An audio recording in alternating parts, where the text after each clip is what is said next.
बिल्वाष्टकं त्रिदलं त्रिगुणाकारं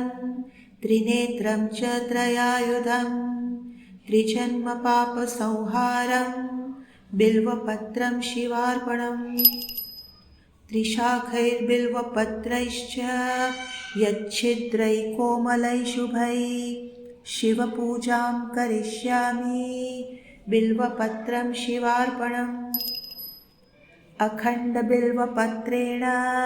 पूजिते नन्दिकेश्वरे शुध्यन्ति सर्वपापेभ्यो बिल्वपत्रं शिवार्पणम् शालिग्रामशिलामेकां विप्राणां जातु अर्पयेत् सोमयज्ञमहापुण्यं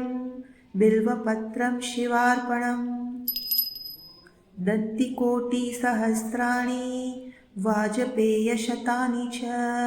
कोटिकन्यामहादानं बिल्वपत्रं शिवार्पणम्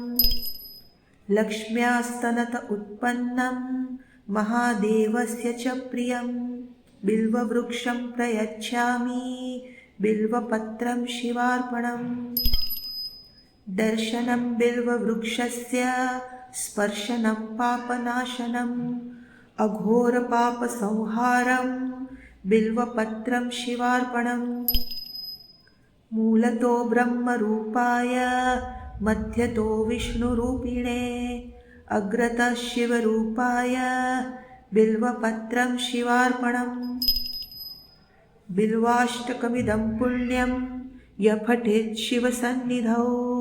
सर्वपापविनिर्मुक्तः शिवलोकमवाप्नुयात् इति बिल्वाष्टकं सम्पूर्णम्।